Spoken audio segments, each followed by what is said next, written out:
गुरुदेव आपके चरणों में कोटि कोटि प्रणाम।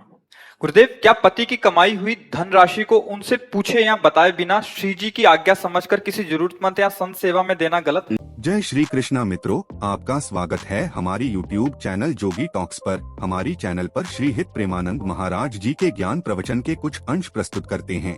अगर आपको हमारा वीडियो पसंद है तो कृपया हमारी वीडियो को लाइक करें, शेयर करें और हमारी चैनल को अवश्य सब्सक्राइब करें। हाँ, नहीं करना चाहिए। दोनों की सहमति होनी चाहिए। पति की कमाई हो या आपकी भी कमाई हो। जैसे मान लो आप भी नौकरी कर रहे हो, तो माताएं बहनें भी नौकरी करती हैं, तो आपने दोनों ने हाथ मिलाया है ना। पाणी ग्रहण का मतलब क्या होता है? देखो, अगर ठीक से चलोगे तो तुम्हारा ये भी जीवन मंगलमय होगा और परिणाम भी मंगलमय होगा। पति जब वर्ण कर लिया तो उसे साक्षात भगवान समझो, और पत्नी जब हमारे शरण में हो गई तो उसे अपने प्राण समझो। पति को चाहिए अपनी पत्नी को प्राणवत पोषण करे, और पत्नी को चाहिए पति को अपना भगवान समझे। तो अब हमारे लिए हमारे पति से बढ़कर कोई भगवान नहीं है। तो अगर हमारे भगवान चाहते हैं कि इनको 100 रुपया दे दो तो हम देंगे, नहीं, हमारा कोई धर्म नहीं है। हमारा धर्म है एकमात्र पति की आज्ञा में रहना, और पति को चाहिए कि जैसे हम अपने प्राणों का पोषण करते हैं ना, ऐसे पत्नी को दुलार करें। पर अब आजकल जो है इन सब बातों को कोई न सुन रहा है न समझ रहा है, और अपने पति को, आपका एक ही धर्म एक व्रत नेमा, काय वचन मन पति पद प्रेमा। देखो, जब हम मंदिर में भगवान की भावना करते हैं, हम छवि में भगवान की भावना करते हैं, तो अगर हम अपने पति में भगवान की भावना कर ले तो हमें किसको दान देना है? पति की आज्ञा हो तो कर रहे हैं, नहीं तो हमारे पति हमारे लिए भगवान है। उनको खिलाओ पिलाओ, उनकी सेवा करो, उनके भाव से चलो, सच्ची मानो, सब में भगवान है। जहां भगवत भाव करोगे वहीं से। अब पति तो प्यासे बैठे हैं, बोले रुको शंकर जी में जल चढ़ा के आ रहे हैं। अब भला शंकर जी जल पिएंगे? नहीं, तुम्हारे इस समय परम शिव पति आ गए हैं, अब इनको पवाओ। पवाने के बाद समय मिले तो वहां भी चली जाओ अगर आज्ञा हो, और ना हो तो सच्ची मानो जाने की नहीं जरूरत है। पति साक्षात भगवान है, ऐसी भावना से। तो ऐसा, क्योंकि जैसे अगर आपने दिया और उनका कुछ विचार कहीं और लगाने का था, और उनको पता चला, असंतुष्ट हुए, फिर आपसे वो कड़ुआ बोले, फिर आपस में मन मुटाव हुआ, तो उस क्रिया का फल सही नहीं हुआ ना। इसका मतलब वो क्रिया सही नहीं हुई। क्रिया का फल जो आनंद वर्धन करने वाला हो वो उसी को सही माना जाता है। तो इसलिए हमारी बात तो यही है कि दोनों एक दूसरे की सहमति से ही धर्म कार्य या और कोई भी कार्य, दोनों एक दूसरे की सहमति से करें। ज्योति कृष्णा जी हरिद्वार से। राधे राधे बाबा। महाराज जी प्रणाम। बाबा जी, पिछली बार मेरा ये प्रश्न था कि कॉलेज में गलत माहौल होते हुए भी और बच्चों से बात करते करते मैं नाम जप कैसे कर सकता हूँ। आप मुझसे बहुत प्रसन्न हुए थे, इससे मेरी श्री जी का भजन और उनके प्राप्त करने की इच्छा और दृढ़ हुई। बाबा जी, मैं कॉलेज में संगीत भी सीखता हूँ। बाबा जी, इसमें चकाचौंध और सभी की तारीफें बहुत मिलती हैं। मैं इन सब चीजों में ना फंसूं और संगीत में श्री जी से को कैसे जोड़ूं? संगीत पहली को बात तो कृपया। है कि सावधानी रखनी कि जो संगीत सेवा है इसका प्रभाव होता है हृदय को द्रवित करना, हृदय को द्रवित करना। इसमें बहुत सावधानी से शब्द सुनना। काम को बहुत बड़ा अवसर मिलता है, प्रेम में भी ये सहयोगी है और काम में भी ये बहुत ही प्रेरणा प्रदान करने वाला है। प्रेम में भी जैसे मीरा जी, बड़े बड़े महापुरुष, नारद जी, वीणा, करताल, मृदंग, ढप, बहुत से संगीत ऐसे जो प्रेमी महाभागवतों ने भगवान को रिझाया। ये आनंद वर्धन करने वाला होता है संगीत। लेकिन जब हमारी स्थिति विषयों की तरफ होती है तो ये विषय आनंद का वर्धन करता है।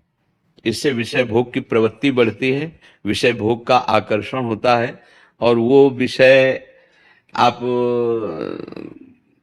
लौकिक उन्नति को प्रधान मानने लगेंगे, और विषय सेवन में आपको अहंकार के कारण प्रियता बढ़ती चली जाएगी, और आपका संगीत जिस लिए था वो उद्देश्य नष्ट हो जाएगा।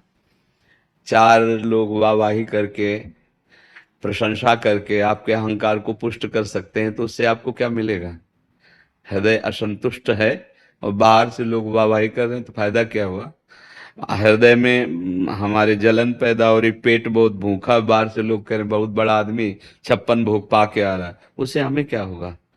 तो संगीत बहुत दिव्य वस्तु है और संगीत गिराने में भी बहुत सहयोगी है। इसको अन्यथा न लिया जाए, बहुत सावधानी से समझा जाए। यदि रजोगुण के द्वारा लौकिक ख्याति की प्राप्ति और लौकिकता का ही लक्ष्य रहेगा तो आकर्षण होता है संगीत से, वो आदमी भ्रष्ट होता चला जाएगा, वो पतित हो सकता है, वो व्यभिचारी हो सकता है, वो अपने मार्ग से बहुत बड़ी गलती करके गिर सकता है। बस संगीत वाले को अगर उत्तम संगीत, भले वो लौकिक गीत ही क्यों ना गाने हो, पर उसको अपने सदाचार की रक्षा करनी चाहिए। सदाचार समझते हैं ना? पवित्रता, विचार की पवित्रता, आचरण की पवित्रता। अगर कोई भी किसी भी विषय का और वो आचरणहीन है तो 4 दिन के लिए भले उन्नति हो जाए, इसके बाद उसको डिप्रेशन में जाना पड़ेगा। इसके बाद वो मदिरा पान करेगा और एकांत में बैठ करके जलेगा कि वो तो हमसे आगे निकला जा रहा है, हम अब कैसे आगे, हम कैसे छाएं। अगर 1-2 बार छा भी गया ना तो भी फिर वो डाउन होगा। सत्य वस्तु सत्य है और असत आचरण असत है। संगीत भगवान को रिझाने के लिए बहुत सुंदर सामग्री है, पर यदि इसका प्रयोग लोक में भी किया जाए तो अगर जय हो रही है, अगर ख्याति बढ़ रही है, तो प्रभु ने गुण दिया है, उनका है। अगर वो न चाहे तो एक बार आप सा भी नहीं बोल सकते। पूरे सरगम और स्वरों की तो बात जाने दो, आवाज उन्होंने दी है, गुण उन्होंने दिया है, तो जय उनकी हो रही है, हम अपनी ना माने। और जो हमसे रीझे तो वो रीझना भी प्रभु के लिए हो। अगर अपने को मान लेंगे कि हम बहुत अच्छे गायक, बहुत अच्छे, वो गिर जाएंगे। अच्छा देखो, इतने बड़े बड़े हमारे देश में गायक हैं, गायक हुए और गायक होते रहेंगे। यदि हमारे प्रभु से नहीं जुड़े, सत्य वस्तु से नहीं जुड़े, तो 4 दिन तालियां बजी, अब इसके बाद फिर क्या है? कौन जानता है हमको? कौन मानता है? गया। अब वो जीव जहां गया अपने कर्मानुसार हो, अब यहां हम अगर उसके लिए बैंड भी बजाएं तो उसके काम आएगा क्या? अगर वो जीव नरक में पड़ा हो या वो किसी नीच योनि में पड़ा हो तो यहाँ का बैंड उसके किस काम में आएगा? यहाँ की वाहवाही उसके किस काम में आएगी? इसलिए ध्यान रखे कि जितनी वाहवाही है ये सब उन्हीं को दे दे जिनका संसार है, और अपने कर्तव्य का पालन करे और सदाचारहीन ना होने पावे कोई भी। ये संगीत का कार्य ऐसा है कि इससे हृदय द्रवित होता है, और द्रवित हृदय जिधर हमारी वृत्ति उधर ही फैल जाएगा ना, ढलान जिधर उधर जाएगा ना। अगर ढलान विषयानंद की तरफ है ना तो विषयानंद में फैल जाएगा। वो आदमी हो चाहे जो शरीर वाला हो, वो व्यभिचारी हो जाएगा पक्का। और जो इसको संभाल ले गया तो यहां भले नाम हो या ना नाम हो, लेकिन जिनका नाम वास्तविक है वेदों में, शास्त्रों में, ऋषि मुनि, उससे आपको कृपा मिल जाएगी। सदाचारी पवित्र आचरण वाला ही जगत में और परलोक में भी सुख शांति को प्राप्त करता है। व्यभिचारी 4 दिन की चांदनी है। 4 दिन ठीक है, माना है तुम्हारा सुपरहिट गाना हो गया, सुपरहिट विषय हो गया, और जिस दिन पुण्य नष्ट हो जाएंगे कोई पूछेगा नहीं, और तुम्हारा मन ही तुमको इतना कोसेगा कि तुम सोचोगे कि क्या शरीर नष्ट कर दूंगा, ऐसी जलन पैदा हो जाएगी। और घटनाएं हो रही है, सुन भी लो, देख भी लो। क्यों? क्योंकि सुकृत है तब तक तो ठीक है, जिस दिन दुष्कृत का नंबर लगा, वर्तमान का दुष्कृत और जो जमा दुष्कृत वो नष्ट कर देगा। इसलिए बच्चा, सबको चाहिए चरित्र को संभाल ले, वही संगीतज्ञ है, वही ज्ञानी है, वही महात्मा है, वही विद्वान है, वही बलवान है। और जिसका चरित्र बिगड़ गया तो सब कुछ बिगड़ गया। सदाचार की रक्षा करना। देखो, ब्रह्मचर्य अगर आपका सही है तो आपका स्वर आलाप किसी को भी मोहित कर सकता है। आप अपने देश के सबसे बड़ी गायिका अगर उनके जीवन चरित्र में अंदर प्रवेश करके देखो तो एक ब्रह्मचारिणी थी, कभी भी उसने विषय सेवन नहीं किया, तो वृद्धावस्था में भी कोकिल बहनी रही है। कोकिल बहनी कभी, वो बहुत संत थी, भले लौकिक गीत गाई थी, पर हमारी भावना उनके प्रति संत भावना है, क्योंकि वो जितेंद्री थी, विषय सेवन नहीं। तो वृद्धावस्था में भी जब वो, कोई भी ऐसा विश्व में नहीं है कि उनकी आवाज से एक बार प्रभावित ना हो जाए। ये सदाचार का प्रभाव है, ये संयम का प्रभाव है। तो अगर गाना ही है तो भगवान को प्रधान रखना कि सबके हृदयों में आप ही बैठे हो नाथ, और चरित्र पवित्र रखना।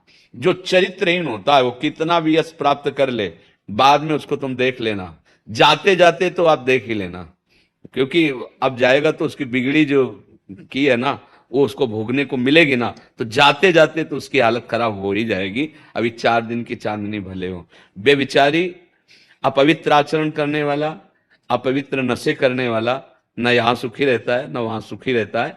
हाँ ये है कि 2-4 गाने हिट हो गए, सुपर हिट हो गए तो तालियां बजी, वाह वाह, तो पार्टी बनी, तो अहंकार को पचा नहीं पाता है।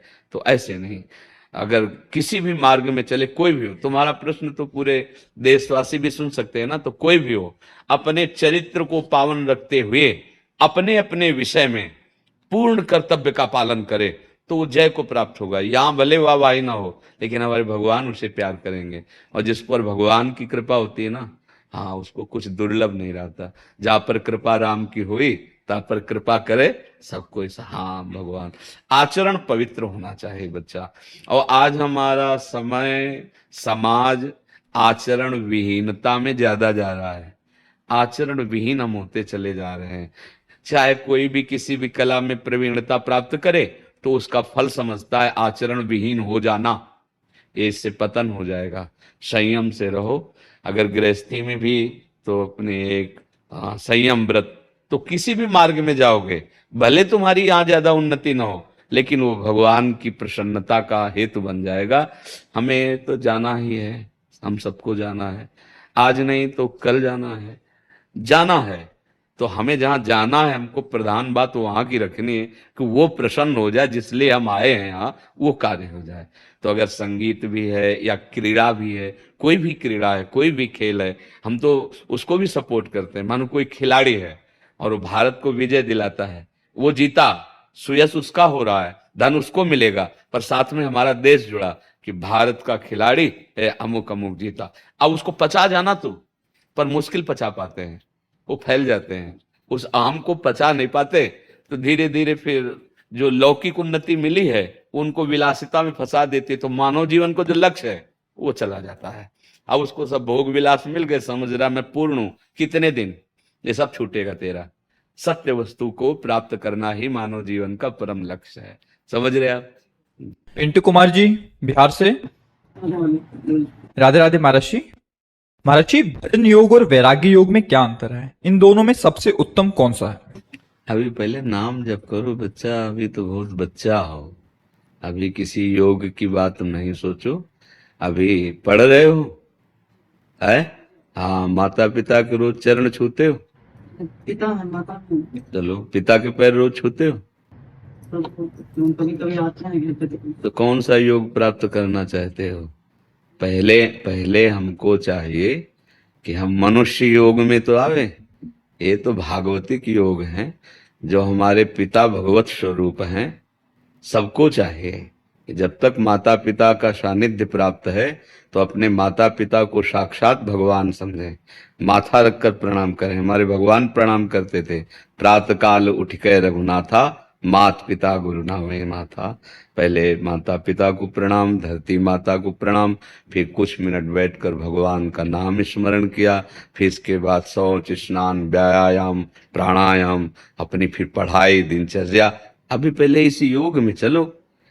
कोई भी योग प्राप्त करने के लिए पहले हमें मनुष्य योग चाहिए।